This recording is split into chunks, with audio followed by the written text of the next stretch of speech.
Honeycomb Pond! Hey guys, welcome back to another Hidden Gems video. This time we are tackling one of my favorite systems of all time, one with one of the biggest and most expansive game libraries of all time, and that is the Sony PlayStation 2. A great thing about the PS2 is that with so many titles available for it, there's something for pretty much everyone. But unfortunately, because there's just such a plethora of games for the system, a lot of gems get lost and just neglected. Today we're going to go through a total of 10 hidden gems on the PS2. But to do that, I'm going to need some help. So live via not live satellite video feed is the one, the only, TheVGEinstein. Yeah. You suck. This is a collab vid, so my vid's going to lead into his is going to lead into mine. I'm going to present 5 hidden gems on my video and 5 on his. So kick back, relax, and enjoy. Alright, so the first game I'm going to show you guys is Tarzan Freeride. I think this is called Tarzan Untamed in the US. Untamed? That sounds like a porn movie. This is an early platformer for the PS2. I'm just going to get my biggest gripe with this game out of the way right now, because it is an early PS2 game. That means graphics aren't exactly the best, and you're going to see a lot of green on screen. However, the gameplay more than makes up for it. The gameplay is really fast-paced, with Tarzan doing a lot of surfing and sliding down trees and swinging on vines. It seems to be very momentum-based. Story, not the greatest. Quite simple, really. A bunch of hunters came along, captured gorillas, Tarzan saving the gorillas. But it is quite fun to play through. It's a nice, straightforward little platformer. There's 2 gameplay modes. There's story mode and there's Turk's challenge mode, which is basically replaying levels from the story mode to unlock new characters and like trick jumps and stuff. So it's pretty cool that they're giving you that variety, especially with an early PS2 title. It's not a must-have, but it's definitely something you should try. Generally, what I like about Tarzan Freeride the most is that it kind of makes you feel like Tarzan. The music especially helps. It's forgettable, but it's good to set the proper atmosphere. Right, moving on. Next game I'm going to show you is another platformer, albeit a bit of a wacky one, and that is Whiplash. This is an IDOS game, but unlike games like Lara Croft or Deus Ex, I don't see Square Enix reviving this IP anytime soon. Whiplash revolves around 2 animals who are trying to escape captivity. They're lab animals, they've been experimented on, and that gives them both unique abilities. There's a weasel who can do standard platforming stuff like jump and climb and whatnot, and then there's a rabbit that is indestructible. I like to think that I'm not a horrible person for enjoying a game that has to do with animal experimentation, because the way I view it at least is that it doesn't condone animal cruelty, but rather it seeks to raise awareness for it, and especially highlighting it to children in a humorous, cartoonish way, so the next generation can grow up being pro-animal rights. Again, this is quite a linear platformer. However, unlike Tarzan, and probably because this is later in the PS2's lifespan, this does feel like a bit more of an open 3D platform, even though there's no hub world or anything. The gameplay revolves around you controlling the weasel, and you use the rabbit as pretty much a weapon, and also to solve puzzles. Sometimes you freeze him or light him on fire, or turn him radioactive. Their goal is to escape the research facility and freeing other animals along the way. They take down researchers and also destroy lab equipment to earn bonus points, which, if I recall correctly, are used to unlock bonus levels later on in the game. Also, something to know about this game is I think the music responds to what you're doing. I'm not 100% sure about this, but it does seem to do so, and I think that's pretty bloody cool. So definitely give this a shot if you'd be into that kind of wacky platforming game. I knew nothing about this game, that's why I did my research, and I found out that it's actually a very funny game. It has a lot of humor, and that's something I appreciate in games. Next up is Simpsons Hit Run. This is basically Simpsons GTA. This is a great game for the PS2 and one I would highly recommend. It copies GTA quite a bit, even down to like the little radar navigation thing, but still maintains the humorous style of The Simpsons. It's even got cel-shaded graphics as well, so it's got that cartoonish feel while also staying fresh graphically speaking. This is possibly the best video game adaptation of The Simpsons.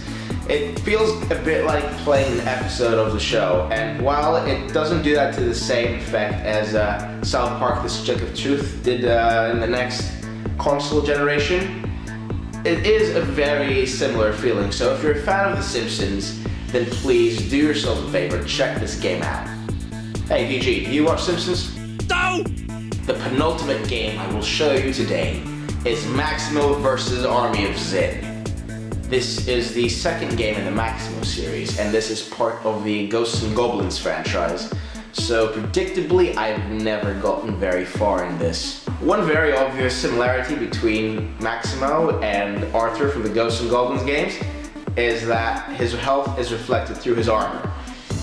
Maximo can upgrade his armor to include more pieces to take more hits, but when he's down to his last hit point, he's basically just in his underwear. I'm actually looking for both Maximo games for my collection.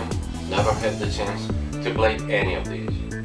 It's a pretty sweet platformer, again, but this one has hack and slash elements to it. Kind of like God of War, but not on as epic a scale, and on, I'd say, a bit of a higher difficulty. Another element of this game that's quite interesting is that you can transform into the Grim Reaper. This transformation only lasts for a limited amount of time because it's kind of OP, because the Grim Reaper is faster than Maximo and is followed around by a bunch of souls from the Army of Zin in the title, whatever that means. I don't think I've ever really understood that bit. In this game, Maximo battles the forces of darkness, and in doing so, he can help the villagers along his quest, and they give him armor upgrades or sometimes just useful advice, which I think is kind of useless in the age of walkthroughs. This game also has quite a fluid combat system. So if you're a fan of an action platformer, and one that's really going to be a challenge to beat, then check out the Maximo games, especially Army of Sin. Finally, here we have War of the Monsters. This is a bit of an uncommon game, even though it doesn't really go for that much. But if you have trouble finding a copy of this, it actually got a remaster on the PS4 recently, part of Sony's PS2 to PS4 backwards compatibility thing. It's got full trophy support and everything, so you can always just pick that up off the PSN. Nope. Oh, War of the Monsters, yeah, I know. I had this game in my hand, but I decided to pass. I knew the game is kinda on the uncommon side, but my experience with the game goes back 20 years ago. You know, if you know the game, The King of Monsters, then you probably know what this game is all about. So I was playing The King of Monsters back in the arcades, and I wasn't really excited, but I'll take your word on it, and maybe I'll give it a shot. Bit of a story behind this for me personally. A friend of mine was selling off his PS2 library, and when I was buying a bunch of games off him, he also threw this one in. He said he was saving it for me because it was his favorite game on the PS2 system, and I completely see what he meant. Gameplay in this is just insane. It's kind of a 3D fighting game, but I'm personally not really a fan of fighting games, but this one is just so much fun. You're a monster or a giant robot or whatever, and you're fighting other just like ginormous creatures in a completely destructible city. You could crush them with buildings, military helicopters come in, and you just have to take out the other monsters. It's insane.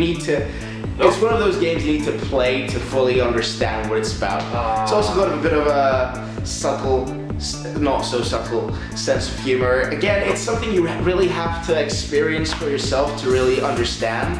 Like, I feel I'm not doing a very good job of conveying how good this game is. But that's just because it's not something that can be expressed in mere words.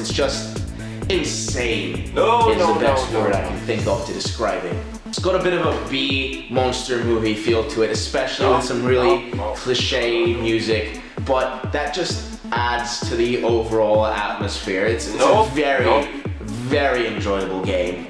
It's a must-have for the PS2, or download it for the PS4. Alright guys, that's all the games I've got to show you. If you want to see the rest of our PS2 hidden gems, check out TheVGEinstein's video where he goes through the other 5 on his channel with my helpful input. To see that video, click the annotation over my honorable mentions or the link in the description below. Thank you very much for watching, guys. If you enjoyed this video, be sure to click like, subscribe, let us know what you thought in the comments below. And if you want to see some DS hidden gems, I've done another video with B Lawson this time, and you should be able to find it in the playlist that this video is going to be in. So yeah, just let it play out, I guess, and it'll switch automatically. Anyways, thank you very much for watching, and I'll see you on the VGE's video. Cheers! And don't forget the popcorn.